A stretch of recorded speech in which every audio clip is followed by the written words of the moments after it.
Oke, sebelum saya mau fokus ke kasusnya ya Ustadz ya, karena ada berbagai macam hal yang menarik termasuk soal perizinannya dan lain sebagainya. Karena tadi kan soal residivis, tapi sebelum ke sana Ustadz, saya ingin tanya dulu begini. Tadi kan Ustadz menyampaikan bahwa ini penipuan modusnya atau kedoknya menggunakan agama sebagai tools. Itu kenapa sih? Karena kan kalau kita lihat soal kasus penipuan ini nggak kali ini aja loh. Kalau kita bicara soal travel umroh ya, ada berapa waktu juga ada first travel dan sebagainya. Kenapa sih kok agama bisa dijadikan sebagai tools untuk hal itu gitu? Kalau satu, semangat beragama orang Indonesia itu luar biasa. Gitu ya. Nah, semangat ini dimanfaatkan oleh oknum-oknum itu ya untuk berbuat jahat gitu kan ya. Jadi apalagi ditambah yang biasanya mudah ketipu itu satu yang low education gitu ya Mbak ya, yang kurang ya edukasi agak kurang, apalagi juga ditambah nanti di situ ada marketernya itu ya, yang dianggap di pertuan diagungkan ya, digugu ditiru sama mereka para ustadz di kampung-kampung itu, mereka ngomong apa diturutin sama jamaah tuh biasanya, ya padahal itu sudah unsur penipuan dan orang-orang di kampung di daerah nggak mau cari tahu biasanya. Ya, menelan bulat-bulat karena mereka percaya ini ustadz nggak mungkin nipu saya nih. Oh, ustadz loh, mana mungkin nih. Makanya ini menggunakan ada ustadz di sana ya. Pasti biasanya marketernya itu para pemasaran itu akan mencomot ustadz di daerah ini, di kampung ini, di masjid ini, masjid ini. Untuk meyakinkan jamaah. Nggak mungkin loh dia nipu, dia kan ustadz. Padahal terjadi. Nah, tapi dalam prakteknya gitu tadi ustadz bilang kalau misalnya harganya berapa di bawah 30? Di bawah 30 lah. Ya. Itu udah wajib dicurigai? Dipertanyakan untuk zaman sekarang ya Mas Bayu ya. Karena kan saya bilang ya, ada hotel kenaikan yang luar biasa gitu kan ya. Bahkan di angka 30 pun masih sebenarnya masih pas-pasan itu. Kalau mau aman sebenarnya 34, 35, bahkan lebih ya. Kalau kita mau aman. Nah, dalam prakteknya kenapa mungkin gini karena Ustadz juga kan erat hubungannya dengan dunia travel umroh begitu ya. Kenapa masih banyak orang-orang yang katakanlah tega banget gitu loh, ini orang mau ibadah gitu, kok masih bisa-bisanya mau nipu dengan niat yang memang niatnya nipu gitu. Ya orang Indonesia kan terkenal kreatif Mas, kalau cari duit dalam berbagai macam cara gitu kan ya, dan memanfaatkan sekali momen-momen semangat umat Islam untuk beragama ini beribadah 2 tahun kita nggak umroh haji karena pandemi gitu kan ya, animo yang luar biasa tertahan itu kan, tertahan ya, gitu momentumnya pas ya, orang-orang yang punya pikiran nggak bener tuh wah ini kesempatan emas ini. Dan itu masih banyak sampai sekarang, sepengetahuan Ustadz lah ya? Ada. Ini yang terungkap ya, satu PT nih ya. Nanti mungkin pihak kepolisian silakan mengungkap, masih banyak mungkin atau mungkin ada lah ya travel-travel yang mungkin nakal. Jadi teman-teman mungkin yang di luaran sana yang kira-kira mendapati ada harga murah dan sebagainya, dipertanyakan dulu tuh. Ya, khawatirnya biasanya gini Mas, travel tuh kalau misalkan nggak dapat kuota keberangkatan, dia kan ditunda ya, tunda terus sampai dapat kuota. Ujung-ujungnya ketika harga ntar ada kenaikan dan dia nggak berani untuk ngecas tambahan kepada jamaahnya, akhirnya kan seperti ini terlantar. Ini saya bilang sih mungkin kayak yang terlantar itu karena uangnya habis mungkin ya, dia nggak sempat untuk beli tiket pulang. Gitu nah, tapi kan begini Ustadz, oke sih kita paham, kita sepakat bahwa peningkatan literasi untuk masyarakat itu perlu ditingkatkan, kita sepakat soal itu, tapi kan perlu juga sebuah sistem yang bisa mendukung mengenai hal itu, jadi kasus seperti ini tidak terulang. Nah, kalau bicara soal konteks misalnya ada travel umroh gitu kan, yang berkedok travel umroh tapi modusnya adalah penipuan. Itu sebetulnya proses perizinannya seperti apa? Karena kalau tadi kita lihat pernyataan dari polisi kan pelaku ini adalah residivis gitu. Iya. Kalau izinnya jelas semuanya proseduralnya sudah ada gitu kan. Saya curiganya ini memakai bendera orang gitu kan ya. Ya dia sudah di blacklist sama kepolisian, sama Kemenak gitu, dia pakai bendera orang, tapi dia operatornya.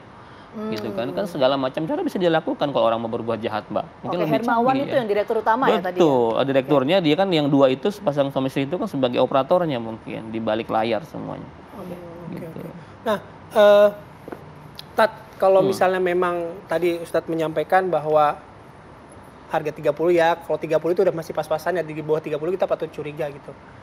Yang gimana ya melihat orang gini, semangat orang Indonesia untuk umroh itu kan tinggi kan? Gitu. Nah, terus melihat bahwa sebuah katakanlah ya travel itu yang baik dan benar tuh minimal gimana? Apa yang dilihat? Satu, track record. Ya. Setiap ada yang baru ya kita patut untuk mencurigai ya, atau mungkin lebih mendalami lah ya, nggak langsung percaya ya. Itu kita butuh track record ya, kalau bisa yang sudah berpengalaman. Yang kedua, dia punya kantor yang jelas, kalau bisa bukan virtual office gitu lah ya. Sekarang kan banyak travel online nih menjual harga begitu murah ya, Ya kita nggak tahu, ntar minta pertanggungjawaban ke siapa kalau udah masalah gitu kan ya. Ya, yang ketiga, punya jaringan yang kuat di Saudi sana. Ya, karena travel yang baik itu biasanya satu punya bis sendiri, armada sendiri. Hotel pun mereka ada ikatan dengan pengusaha hotel di Saudi. Gitu. Ya, punya mutawif yang handal. Mereka memang sudah punya pengalaman di bidang itu. Jadi bukan travel baru yang ujuk-ujuk muncul gitu kan, pakai bendera apa dengan harga murah gitu kan. Janji ini itu akhirnya berantakan. Nah, Tat, ini buat saudara-saudara kita ya, mungkin tertipu yang belum berangkat. Yang kedua sudah berangkat nggak bisa pulang. Gitu.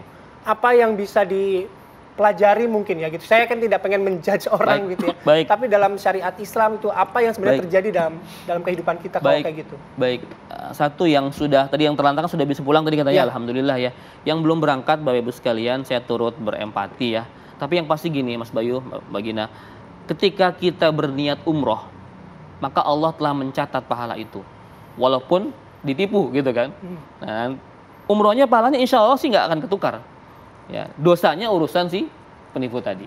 Ya, yang kedua ibadah tuh bukan hanya umroh saja. Jadi kalau umroh itu kan umroh haji itu kan bagi yang mampu, bukan bagi yang memaksakan untuk mampu. Sekiranya kita belum mampu, ya sabar dulu. Ya, kenapa kita harus mencari travel yang murah segala macam ujung-ujungnya seperti ini? Mending cari travel yang baik, yang berkualitas dengan harga sedikit agak tinggi tapi aman gitu ya. Tunggu kita mampu dulu, kan nggak dipaksakan. Ini kan bagi yang mampu, seperti itu, agar nggak kejadian seperti ini lagi. Gitu. Dan sekarang nih momen Ramadan nih Mas, sebenarnya banyak ibadah-ibadah yang dilipat gandakan di Ramadan. Kita nggak perlu ke sana gitu ya, kalau memang belum mampu ya. Ya, kalau kita kan kalau sholat di Masjidil Haram tuh 100.000 kali pahalanya, di Nabawi 1000 kali. Kesempatannya di Ramadan nggak perlu ke tanah suci, kita bisa ibadah di rumah kita, di masjid di kampung kita, insya Allah pahalanya pun berlipat ganda. Gitu. Ya itu tadi dari kata Ustadz Hilmi ya, kalau memang sudah niat, insya Allah sih pahalanya tercatat meskipun nggak harus berangkat. Nah kalau misalnya sekarang tadi buat para saudara-saudara kita nih ya, yang kena tipu gitu. Tapi kalau misalnya Ustadz ini boleh menyampaikan buat pelaku-pelakunya nih, apalagi yang sekarang nih ya, dia udah 2 kali gitu, kasusnya sama gitu. Biar tobat gimana Tat? Ya istighfar, taubat teman-teman ya nih para pelaku ini ataupun yang belum ketangkap gitu ya. Anda menipu saja sudah dosa, apalagi menipu memakai dalil agama, menzolimi saudara sendiri. Yang ditipu pun saya yakin itu bukan orang-orang yang behave gitu, bukan orang yang berlebihan ya, bukan agnia ya, bukan orang kaya, bukan lah ya. Tadi kan saya lihat juga gambar orang-orang desa, kampung yang mungkin uang 26 juta itu nabung mereka sekian tahun. Alangkah Anda zolim gitu loh, nggak punya perasaan ketika menipu orang-orang tua yang nabung sebegitu lama, tiba-tiba Anda telantarkan apalagi sampai nggak berangkat dan sebagainya.